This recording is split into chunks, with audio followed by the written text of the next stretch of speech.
Welcome to Forbidden Planet TV. I'm Andrew Sumner. We have a returning guest, the one, the only, Joshua Williamson. How are you, mate? Hey, good. How are you doing, Andrew? How's things Yeah, going? very well, thanks, brother. Very well indeed. So how's life been treating you since we last met? When did we talk last? I guess we talked sometime around when Dark Crisis was still coming out. That's exactly Things are right. just Yeah, busy. Yeah, I yeah, think it's just busy. That's the only way I can explain it. That's everything is busy. There's a lot of stuff going on, a lot of books, a lot of stuff here at the house. This is probably the last time we'll record a video in this office. The next video we talk, I'll be in the new office. So it's a much larger, bigger, better office. But yeah, lots going on. It's like I'm writing a lot of books for DC right now, and yeah. a lot of stuff going on. So it's just busy all the time. Yeah, when we last met, actually, we were talking about some of your non-DC work for a change. It was a, Oh, sure. Yeah, yeah, that's right. Yeah, yeah, yeah, yeah, right on. yeah, So, yeah. so let's on that. As you know, I'm a DC aficionado, and I've got the 30,000 Yeah. comic books to prove it. So let us talk Hmm. about let us kick by talking about your new Green Arrow book. What can you tell me about it, mate? Oh man, so the new Green Arrow series is spinning out a Dark Crisis. At the end of Dark Crisis, Oliver Queen went missing, and so the Green Arrow family is getting together to try to find him and find out what happened to him. You're gonna know where he's at pretty quickly. I don't want to spend a lot of time on that, but it really is about a reunion of the Green Arrow family, and you start figuring out there's a reason why they haven't been able to have a reunion this whole time. But it's been really fun. I've wanted to write Green Arrow since I was a little kid. Like ever since I was a little kid, Green Arrow's been one of my favorite characters, and I would always try to write him, and it just never worked out. Like even going as far back as like really, really early in my career, when I would talk to DC, even before that, when I was just like the kid in line, waiting to get a book signed. Like, the editors would come on the line and they would talk to us, and they'd be like, "Oh, what are you here for?" And I'm like, "Oh, I'm getting this book signed." And then I would be like, "I want to write Green Arrow." Like I remember one time I was waiting in line, um, and Bob Schreck was going on the line. This was right around the time that Kevin Smith had relaunched Green Yeah, Arrow. yeah, right And on. Bob Schreck, he was the editor, and he was coming on the line, and he came by me and he was like, "Oh, what are you going to sign?" And we were talking, and then I was like, "Oh, I want to write Green Arrow." Trying to pitch him like right there. So I've been trying for a very long time, and it just never worked out. Like, it was when even just trying to write him in a book or anything else, it just would never come together. Like, when I was starting off really early with DC and I would do little shorts and stuff, it was just like I would try to see Green Arrow in there, and it would never happen. And even so far back as 2010, I was pitching Ben Abernathy, who's now executive editor. I was Yeah, pitching him Green Arrow stories, like so for a really long time. It just never worked out. And even it's funny, like there's one editor. When I got the job on the Flash, because I have like a bucket list of characters, and Flash was one of them. When I got the job on Flash, there was somebody at DC. I met them in San Diego, and I was like, "Oh, I think I'm pitching for like one of my dream books," and he was like, "Oh, so Green Arrow." I was like, "No, put a pin in that." I was like, I'm pitching for Flash." But yeah, it's been one of those goals for me this entire time, and so even the last 2 years, like, Roy was dead, Connor Hawk was missing, like all these other sort of pieces of the Green Arrow family either just weren't around or were buried.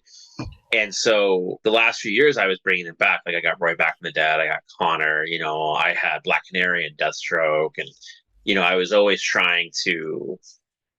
I was writing all the Green Arrow family, but not writing Green Arrow. yeah, And even then, the plan wasn't for me to write Green Arrow. Like it came about really organically. Like when we were doing Dark Crisis, there was an idea that at the end of Dark Crisis we would do this reunion, but we just ran out of room. And I was talking to one of the editors, and I was like, "Can we do a one shot, like a Green Arrow one shot that lets us sort of say like, hey, we're gonna have the Green Arrow family back together in this one shot, like do an oversized like Dark Crisis epilogue." They were like, "Yeah, let's do that." And then as we started talking about it, it just became the book. And yeah, so I remember when the day came of like, do you want to just do Green Arrow #1? Do you want to just do it? Uh, my schedule was so packed at that time because I'm also writing like Night Terror. I have Superman. yeah, There's other stuff we haven't announced. There's just like a lot of stuff I'm working on. So I was like, oh my God, am I gonna have time for this? But I was like, I would be betraying myself yeah, if I right turned on. it down. Yeah, There was no way I couldn't do it. So I was like, all right, let's do it. And then it came out really quickly. I started writing, and then there's this artist named Sean Izaakse. He did some stuff at Marvel, mostly Fantastic Four stuff. He did Thunderbolts. But he did this like Hulk and Thing two-parter story in Fantastic Four where they fight each other on Ben Grimm's honeymoon. It's Dan Slott. It's an awesome two-parter. But ever since I read that two-parter, I was like, this dude is dope. Like, this guy is real good. And so Ben brought him up. Like, I tell this story every time I do an interview, but it's the truth. Like, we're at a bar, and we're eating pizza and having beer, and Ben is like, who should draw this book? And he's like, what about Sean? And I was like, dude, let's try, and so he gets his phone out, he emails Sean, like, while we're sitting there. He's like, all right, cool, we didn't even finish that round, and Sean emailed us back and was like, yes, I am in. That's like, and then we found out was that was Sean's dream book. Like, he also really wanted to write Green Arrow, and so we just, boom, dude, we were at that point forward, it was like we're off to the races. So it really is like a dream come true. It's super surreal sometimes. I think the moment I have that book in my hands, it's gonna be real weird, because it does feel like something that was never gonna happen that is happening. But yeah, it's a fun book. It's very much, it's funny, like with Superman. Superman is very much an accessible book. I built it to be like, if you've never read a comic, you could read this book kind of thing. But with Green Arrow, it's much more embedded in continuity, where it is a bit more of one of those books that's like, if you've been reading, I wrote it so that if you haven't been reading Green Arrow, you'll know who the character is. You're going to get all the pieces you need. But if you're like a huge Green Arrow fan like me, like, you're going to be super happy. Like, it's all the stuff for you, So yeah, man, it's been pretty wild. Well, that's me, as you know, and the thing that it seems to me in terms of your fit for this book is one of the things you and I have spent a lot of time talking about in the past is your belief in and respect for the superhero dynasty, the superhero family. Yeah. And there are a couple of key DC superhero families that, if that's your thing, you'd want to get your hands on. But I think one of the most beautifully wrought of those families is indeed the Green Arrow family, with the most interesting backstories between the various members and co-relationships. Yeah. And he didn't want to have a family. Like, I think, and we talk about this in the first issue, where it's like, this is a person who, I don't think he ever saw himself as being a family man. He just didn't have that kind of relationship with his parents. I was thinking about this recently, and I was talking about this, where it's like, Superman had mom and pa. I mean, even though Bruce's parents died, like, you could tell were like very good, loving people, and I always think it's interesting, the characters in the DCU that did not have good relationships with their parents are always kind of interesting to me. And Ollie is definitely one of them. So is Lex Luthor, but so Ollie is one of those people. And so for him to suddenly have this like massive family, but what's interesting is with him and the massive family, it's like, it wasn't on purpose. It wasn't something he set out to do. And it's not like he built it by himself. Like, obviously Roy is a part of that. Obviously Black Canary is a part of that. But to have a Miko, to have Connor Hawke, and it's like to have Roy's daughter and everything, it's like, it's just interesting how suddenly he finds himself as this like reluctant patriarch of this giant family, and that's actually part of the story as well, of like, does he feel like he earned it? Does he deserve it? I mean, because one of the things about Ollie, and this was said, I think this was, I can't remember if this, I think it might have been Brad Meltzer. I think it might have been Brad Meltzer that did this, but because I can see it in my head, it's Phil Hester that drew it. Yeah. But there's this story where, when Connor Hawke was introduced, Ollie was like, I had no idea. And then you find out later that he was there when he was born. That's definitely a Meltzer. That's story. Meltzer. It is Meltzer, right? 100%, okay, because that was the thing that was that was his secret, because he was traveling around getting stuff, and that was one of the things he got. Yeah. Okay. Yeah. Right. So. Yeah. It's the Archer's Quest or whatever, isn't it? Is that right? Yeah, it's Archer's Quest. Yeah, because one of the issues in there, it's one of my favorites. It's the one where Ollie and Roy fight Solomon Grundy by themselves. Yeah, right on. And the whole thing was because he just wanted that. He just wanted that the framed Justice League thing. It's always funny because Ollie always seems like a little. Ollie's so funny about the Justice League. He wants to be there, but he wants to be asked to be there. He will never ask, and so I think, that trophy does mean something to him, because it was like, oh, they let him in, but he didn't like force his way in. It's interesting dynamic, but like I think that's one of the things that haunts Ollie, is that he was he wasn't there Yeah. for Connor. And so I kind of explore those ideas, like what's in his head of like, this is a person who's constantly avoided family. Yeah. To me, that's how it feels. Yeah. He's avoided family. And now he just has this big one. I mean, there's something there because, you know, like him and Dinah and Longbow Hunters, like they talked about having kids, and she was like, I don't want to have kids because I don't want to have orphans. And, you know, I think that's something for him that kind of surprised him. But, you know, it's like he has built this huge family. And now, and this is also part of, I'm not sure how much I want to get into spoilers with this, but it's like Ollie has this history of being stranded places by himself. And I wanted to explore that and what that does to a person and how he starts thinking maybe this is for the best. Like maybe this is actually his destiny. Like there's a reason this keeps happening to him, is that he's supposed to be stranded away from people. And so, you know, all these sort of like heavy emotions with him and the family, and you know, we have a lot of Green Arrow characters in it. We're going to introduce a couple of new villains, but then we're also going to try to really make a couple of his villains not just scary, but deadly, you know, and sort of firm up. Because one of the things that's interesting about Ollie is that like Ollie has he has a great rogues gallery, but you'd be hard pressed sometimes to be like, this is that rogues gallery, right? So like, true. Where is his Joker? You know, you look at you look at Batman. Batman is like, you could do that lineup and be like, I understand it. With Green Arrow, there's great ones in there, but it's not the same. And so I kind of want to spend some time with that. And part of that is saying, okay, well, this is who I feel as his arch nemesis, and this is why.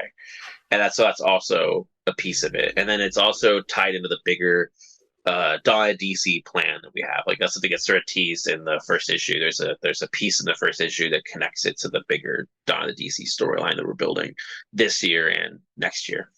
Mate, this is a book that I really can't wait to read. When Rob Pontefract, who is our mutual friend, Forbidden Planet's head comic book buyer, when we saw that you were attached to Green Arrow, we were both saying, man, you, with your focus on family and the way you think about these things, the intellectual rigor that you apply, you're the perfect writer to be working on this book. And we just got really excited when that announcement came out.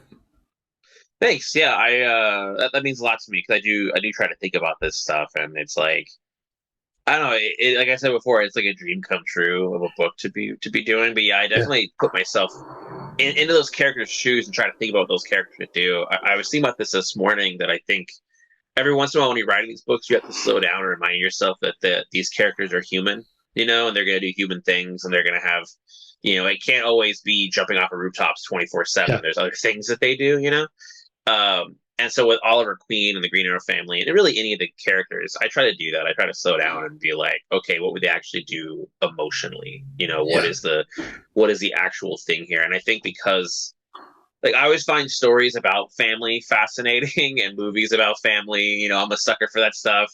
Family and friendship. Like, I'm a sucker for movies and TV shows or comics, anything that are like, this is about family. Like, you know, with the James Cameron Avatar movies, the first one I thought was okay. And I went to see the second one mostly because of 3D. And I just love watching movies in 3D. So I was like, I'm going to go see this one. And the thing about the second one, without getting too much in a spoiler, if people haven't seen it, even though I'm sure everybody saw it, it was about family. And I like halfway through, I was like, oh man, this movie's for me. Like, he got me. He tricked me. Like, I'm here now, you know? And I think a lot about Steven Spielberg movies a lot of times come down to being about family and all that. But I'm also a sucker for friendship as magic. Like anytime I watch anything where it's like, this is awesome, because they kind of go hand in hand. You like found family and then friendships, all this stuff. Yeah, but anytime it's like the solution to the problem is friendship is magic. It's like the end of the first Guardians of the Galaxy movie, where basically they hold hands with each other and that's how they win. Like, I'm a sucker for that stuff. And so I always try, but that's the thing is that when I work on these books, I think about myself as the fan of these characters and the fans of these books as well. So I'm like, okay, how can I like make this be something that if I read it, I would enjoy?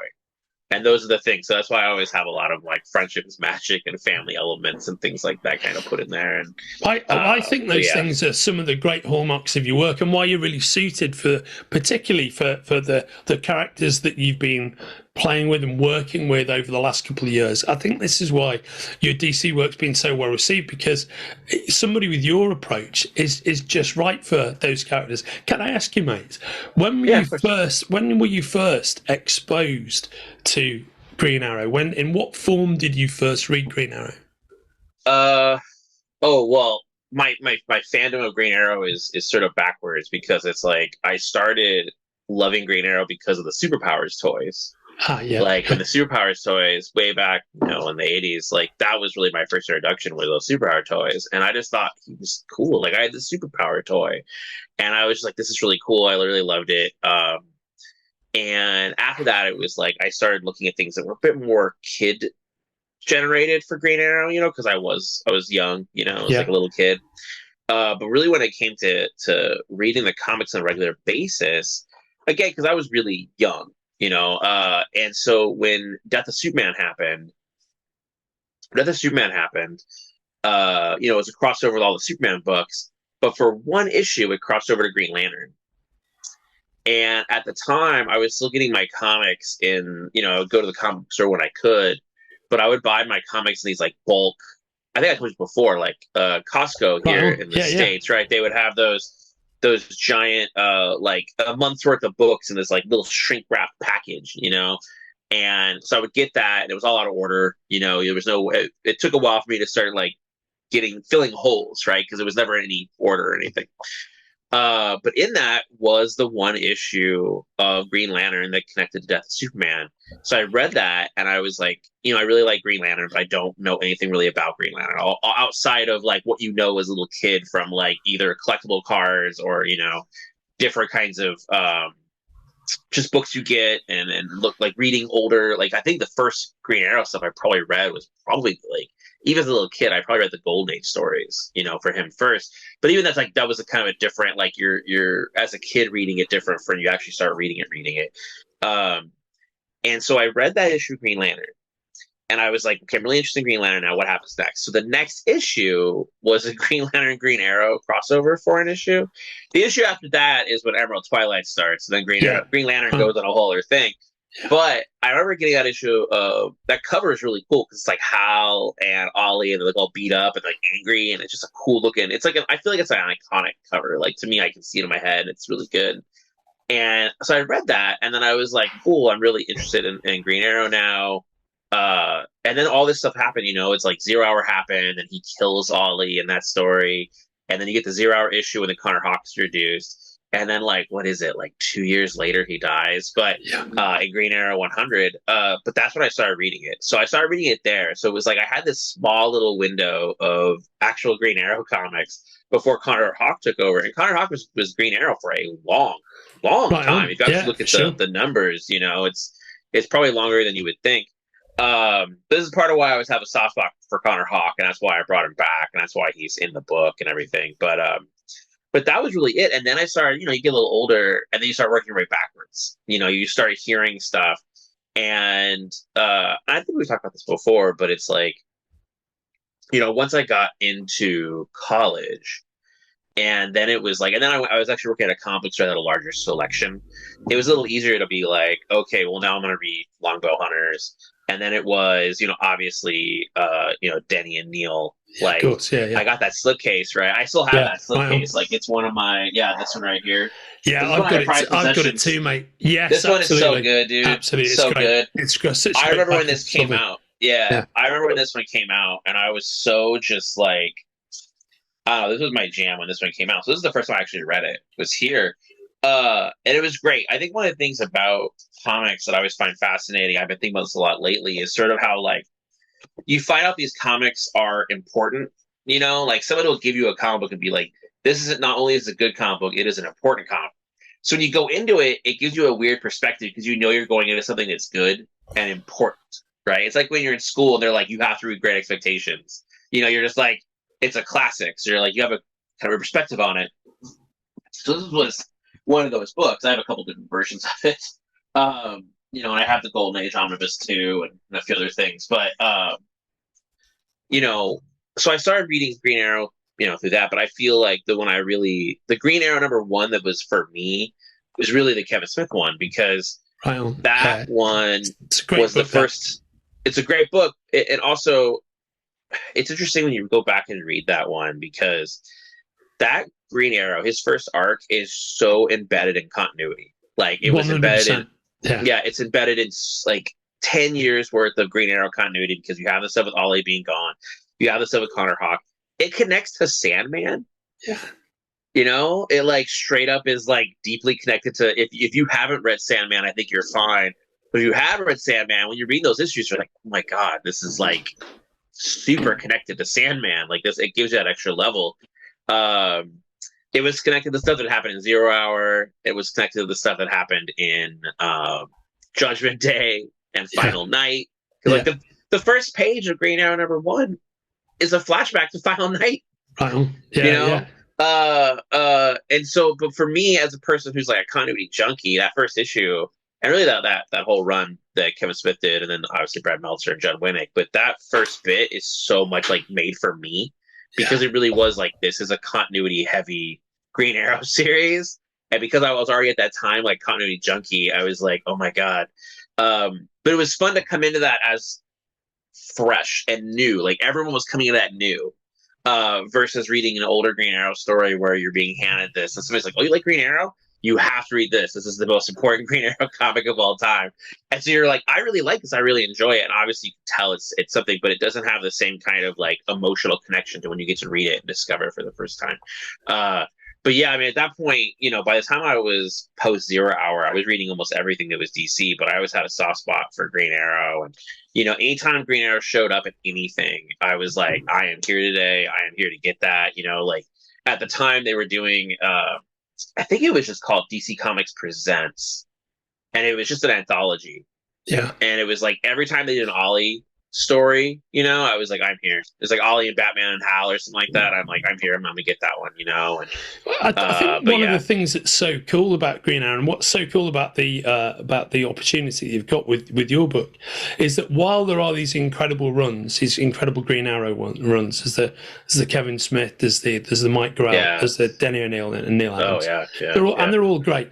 I remember the period of time when he was essentially throughout the 80s and 90s, essentially just a backup character. Do you know what I mean? Throughout the 80s, for sure, you know, and he was a backup character, of course, throughout most of the history of DC, you know, throughout the 50s. He didn't have his own book until the 80s. Didn't have his own book for ages.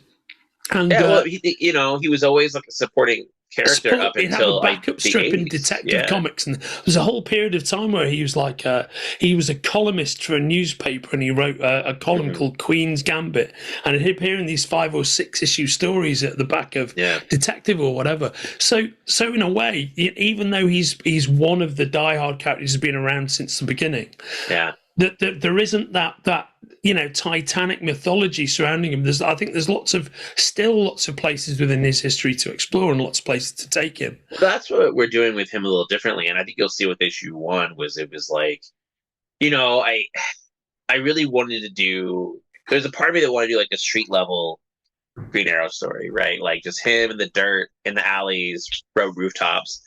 But I was like, you know, I've seen it. And that's also the thing about even rereading Kevin Smith stuff and then going back and looking at, because Mike Grell is very much in the dirt, in the grime, alleys, Green Arrow stories. And, you know, I was like, I need to do this a little differently. And the way I was like, okay, I'm going to make it a little bit more of a superhero story than a street level story.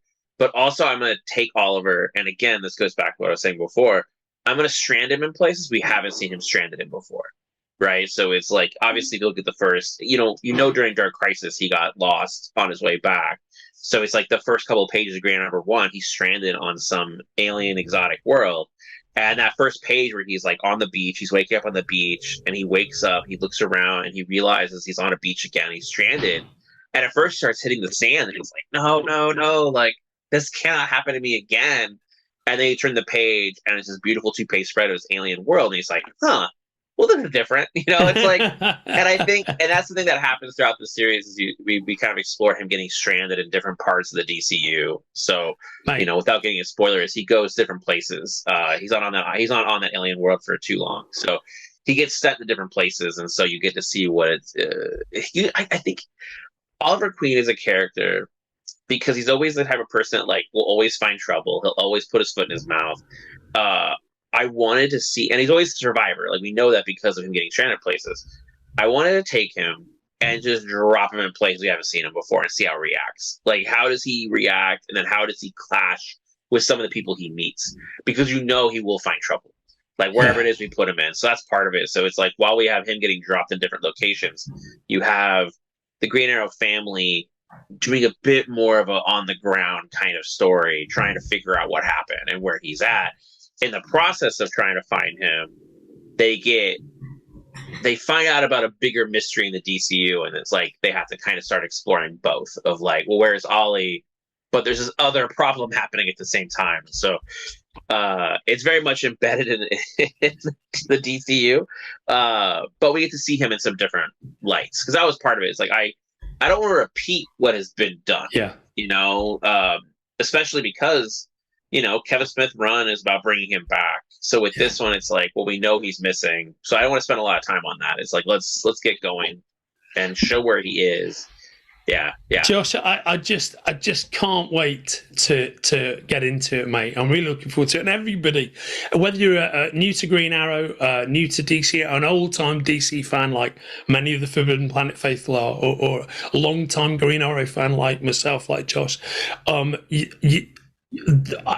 think everybody is super excited about this book, and everybody watching this can order it from the links attached to our conversation.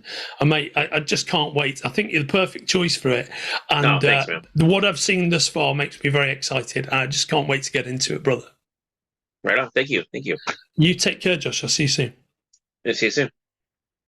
If you're enjoying watching Forbidden Planet TV and you're enjoying watching us talk to the world's most interesting and accomplished filmmakers, authors, artists, musicians, creators, subscribe right here. See you soon.